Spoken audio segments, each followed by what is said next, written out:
Eligibility to apply for Pag-ibig Housing Loan.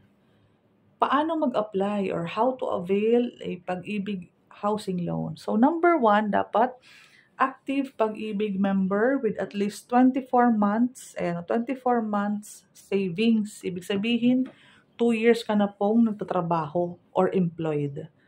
Okay po?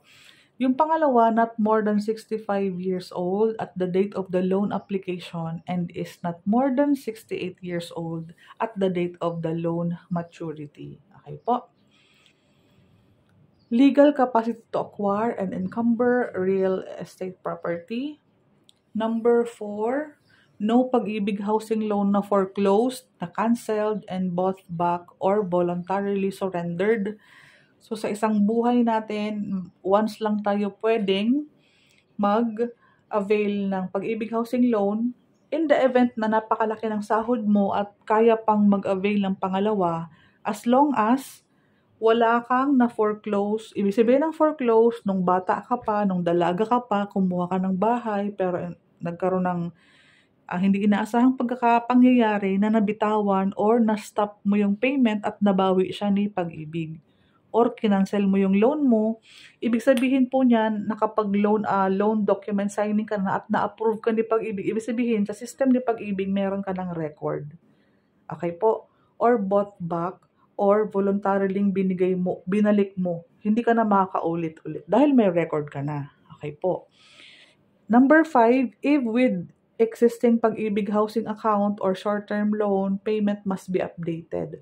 Halimbawa naman meron ka pang naunang housing loan pero mababa lang, tapos malaki ang sahod mo ngayon na may capacity ka pa na makapag-avail ng isa pang Pagsibol Village, i-attach mo yung SOA, yung statement of account na payment mo doon sa unang bahay na kinuha mo. Kailangan natin siya. And mag-open ka ng Pag-ibig Virtual para doon sa dulo may nakalagay na meron kang active housing loan.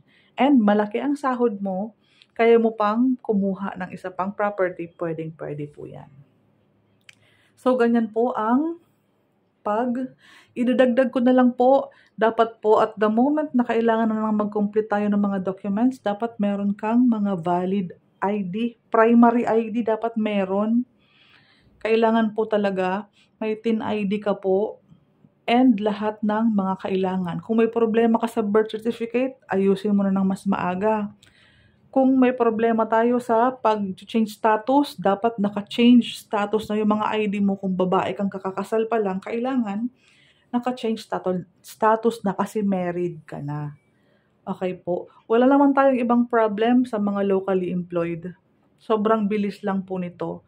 Dinagdagan ko lang po tungkol doon sa ating mga kailangang IDs kasi mahirap magpa-change status ngayon dahil nga po matagal po ang issuance ng mga ibang government IDs.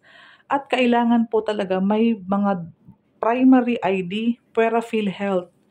The rest kasi is mga secondary. Ano mga primary? Driver's license, PRC, SSS, yung UMID card, yung old voters ID natin, yan po, SSS, pwede po yan. Basta primary, alam mo naman po kung ano ang ibig sabihin ng primary ID. Basta wag nang idadagdag ang PhilHealth ID.